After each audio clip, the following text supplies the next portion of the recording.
invade the domain of the judiciary by deciding disputes between citizens and enforcing civil compliance with their edicts and imposing penalties for the infraction of their rules. Now, this shift in the balance of governmental power has resulted essentially from two causes. First of all, executive usurpation, and second, legislative surrender. The chief executive has shown a rather overriding tendency to avail himself of the executive order.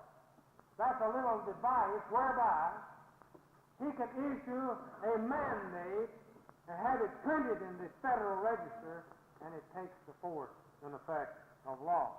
And then the Congress has also contributed to this shift in power by expanding the practice of delegating the powers reserved to it in the Constitution to the executive agencies of the government.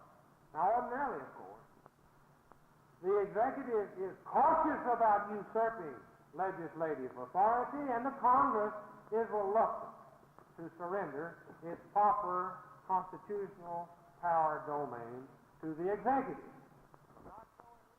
And that, my friends, is a revitalization of the two-party government in Washington this November.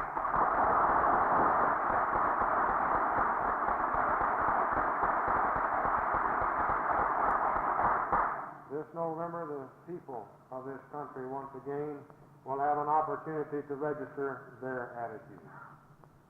And having an abiding faith in the ultimate wisdom and justice of an informed electorate, I'm confident that the 90th Congress, which takes its seat next January, will reassert some of its rights, exercise some of its constitutional powers, throw away that rubber stamp, and restore some validity to the tripartite form of government and the system of checks and balances which were so nobly handed to us.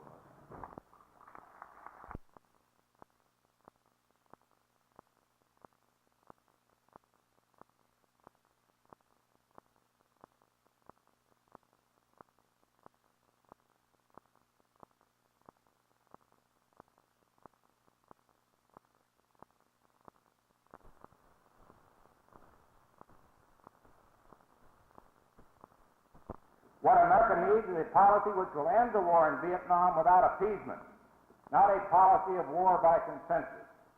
But the Democrats on Capitol Hill are divided into two camps. Some who would end the war with appeasement, and some who would continue an endless struggle without appeasement. And today in Vietnam, we are fighting the kind of a war the enemy wants, a land war and apparently a long war.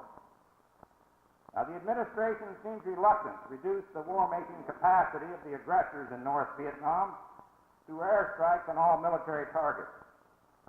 The administration seems reluctant to cut off the flow of supplies from the sea to the harbor of Haiphong.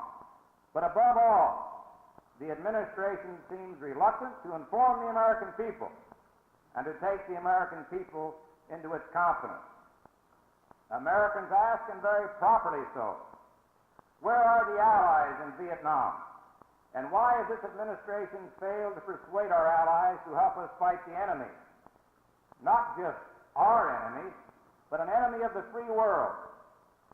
Not only are we, for the first time in history, fighting a war for freedom without the support of our European allies, but we have even failed to convince some of them to stop trading with an enemy in North Vietnam. In 1965, for example, it is reported the bulk of the cargo to the port of Haiphong was carried in merchant ships of NATO countries.